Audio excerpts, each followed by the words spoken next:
Ternyata hasilnya banyak nombok, sana sini malah pemborongnya itu mungkin lari atau bagaimana, sehingga kita untuk mempersingkat waktu ataupun mengefisienkan anggaran, akhirnya kita mempercayakan kepada Omah Mulyono untuk mengerjakan bangunan ini, yaitu adalah KOS Wirayuda Living.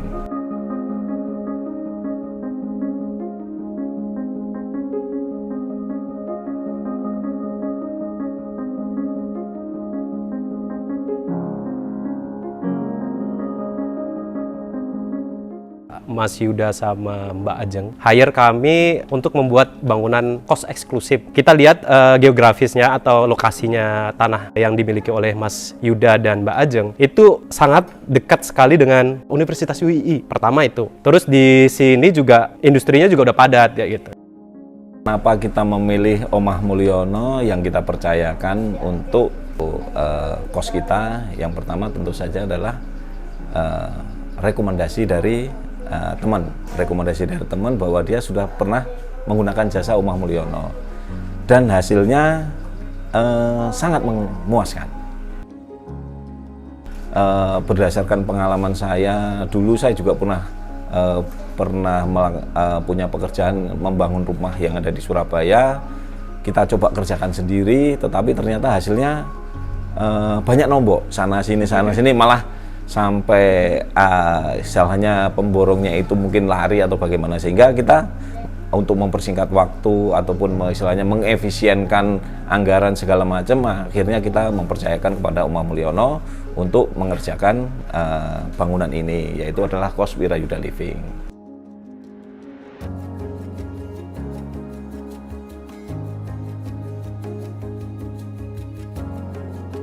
Meeting lah, ketemu, lihat tempat segala macam, kemudian menceritakan keinginannya bagaimana, bentuknya bagaimana, temanya bagaimana, kemudian mereka mewadai dan mereka menuangkannya mungkin dalam gambar.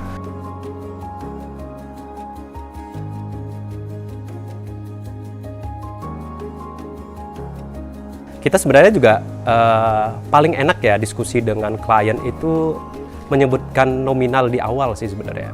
Nah, dari pihak klien juga setelah diskusi yang tadi kita sebutin di angka pertamanya itu di angka 300-an, tapi ternyata tidak puas dengan hasil bentuk desain yang kalau direalisasikan dengan angka tersebut. Akhirnya dari pihak Mbak Ajeng dan Mas Yuda ini, dari pihak Wirayuda menyebutkan nominal maksimalnya mereka kayak gitu kan. Sehingga tidak butuh waktu lama, setelah gambar jadi dan di ACC, kita langsung taken kontrak untuk pengerjaan. Kemudian untuk pekerjaannya sendiri pun setelah dari taken kontrak, tidak selang berapa lama, mungkin dalam mungkin hitungan hari saja sudah bisa dilaksanakan, bisa dimulai untuk penyiapan tempat untuk pembangunan. Kemudian kalau tidak salah pekerjaan di sini selesai sekitar kurang lebih 6 bulan. 6 bulan sudah clear semuanya dan sudah bisa kami untuk mengoperasionalkan KOS Wirayuda Living ini. Itu saja.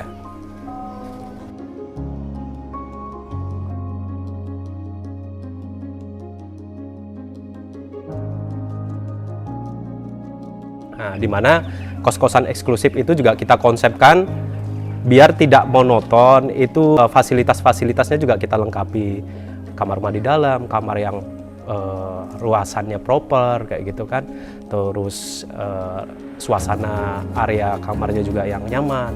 Sini juga ruang publiknya atau ruang komunalnya itu juga harus memadai sebagai fasilitasnya yang eksklusif juga.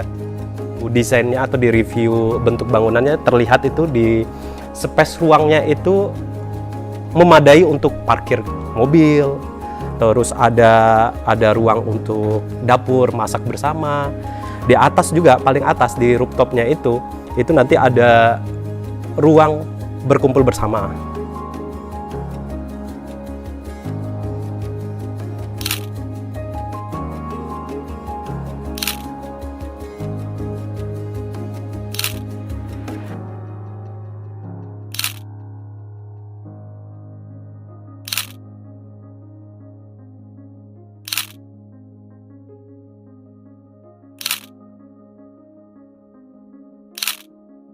Konsepnya kita pakai modern minimalis dengan pendekatan bentuk origami yang masif, menutupi hampir seluruh masa bangunan dengan permainan garis-garis tegas dan bukaan jendela. Lahannya ada 10 kali 14 meter dengan lingkungan sebelah kanan ada makam dan pintu masuk kompleksnya ada di sebelah utara atau sebelah kiri. Dengan fasad origami tadi yang tidak sejajar, maka bertujuan untuk membatasi pandangan dari luar untuk privasi penghuni kos. Kemudian fungsi yang lain adalah kita hadapkan ke utara untuk mengurangi paparan visual langsung ke arah makam. Untuk bentukan fasadnya kita manfaatkan juga di bagian atas untuk penyimpanan outdoor AC.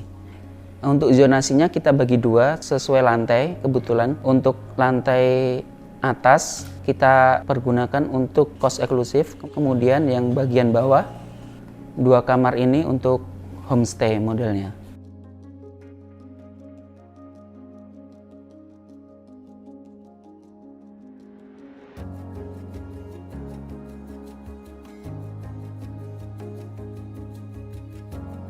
Sedangkan untuk balok atau masa bangunan kita bagi menjadi 2 masa bangunan, masa bagian depan dan masa bagian belakang. Untuk mengikat bangunan tersebut, kita gunakan tangga di bagian tengah sehingga aksesibilitas mudah dicapai. Untuk alur di bagian tengah, sebagai sirkulasi utama penghuni kos kita buat tanpa adanya jendela. Bertujuan untuk privasi masing-masing penghuni kos sehingga kita optimalkan bukaan-bukaan itu berada di posisi terluar bangunan. Selain estetika bangunan, sirkulasi ruang, sirkulasi udara, pemilihan materialnya juga kita melalui diskusi yang panjang. Di mana pemilihan material-materialnya kita pilih material yang long last. Jadi kayak railing, itu railingnya pakai expanded metal kan, kita tidak terlalu banyak ornamen, kita langsung pakai hollow, terus tengahnya kita pakai expanded metal, jadi budgetnya itu juga jadi tidak terlalu besar. Terus pemilihan material kayak persis di belakang saya itu, itu juga pemanfaatan dari semen kamprot, tapi kita mainin jadi elemen arsitekturnya di sini atau detail arsitekturnya di sini, jadi salah satu mengurangin budget tapi estetikanya juga tetap dapat ya gitu kan. Terus untuk pemilihan warna putih dan abu-abu, walaupun warna putih kata orang maintenance-nya karena cepat-cepat kotor dan segala macam, tapi pemilihan warna ini adalah pemilihan warna yang sifatnya itu long last. Karena warna putih ini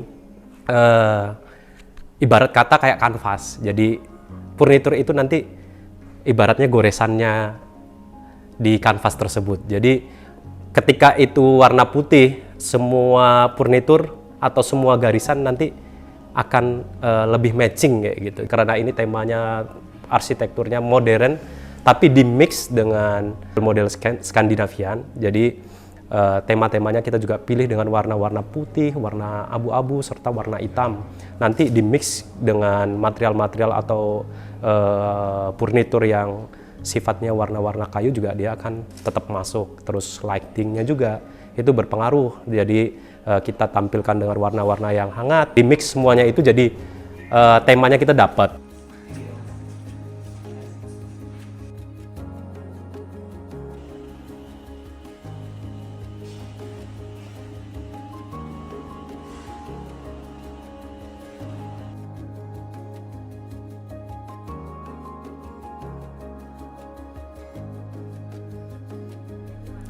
After sale dari Omah Mulyono terhadap hasilnya sini, kalau menurut saya alhamdulillah sangat memuaskan ya. Jadi kalau kita ada kendala, misalkan ternyata beberapa contohnya kemarin adalah adanya bagian yang mungkin agak sedikit lembab ataupun mungkin ada rembesan air, dari timnya Omah Mulyono langsung sikap untuk mengecek, mengantisipasi, terus istilahnya ya memperbaiki lah.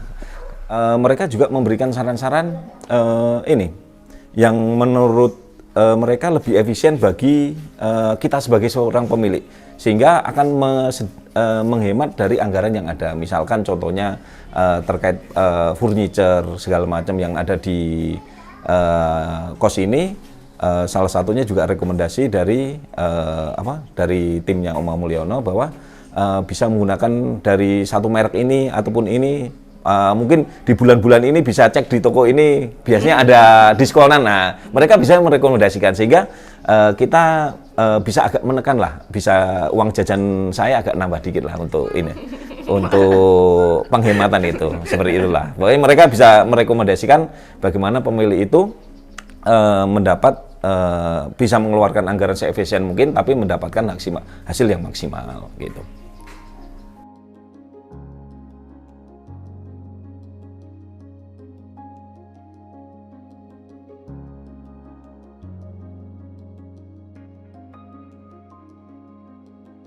Setelah ini serah terima kunci juga alhamdulillah sesuai diskusi kita juga sebelumnya, kos ini sesuai target ya gitu. Jadi kos ini kos eksklusif dan langsung penuh ya gitu.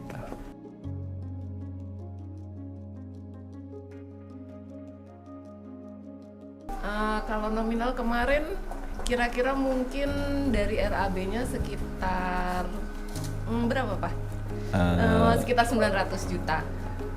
Itu sudah jadi begini, mungkin ada nambah-nambah sedikit-sedikit ini. Insya Allah nominal yang ada yang kita keluarkan dengan hasil yang ada saat ini sangat memuaskan. Dan dapat potongan-potongan juga, potongan banyak. Mungkin besok ke depannya kita mau lanjut lagi untuk kerja sama-sama Oma Mulyono. Saya ucapkan terima kasih banyak sudah membantu kami dalam pembangunan Wirayuda Living ini. Kami berdua sangat senang, sangat puas dengan hasilnya. Kemudian bagi mungkin teman-teman, rekan-rekan yang lainnya mungkin yang tertarik untuk membangun properti atau segala macam, mungkin bisa dengan Oma Mulyono. Kalau pengen mengecek hasilnya silahkan main ke Wirayuda Living. Hasilnya ada di Gentan, Sidoarjo, Ngaglik, Sleman. Bisa dicek di Google Map namanya Wirayuda Living. Kemudian di Instagram juga ada Wirayuda Living. Namun untuk saat ini tinggal satu kamar yang kosong, yang lainnya sudah full. Jadi siapa cepat dia yang dapat. Terima kasih pokoknya.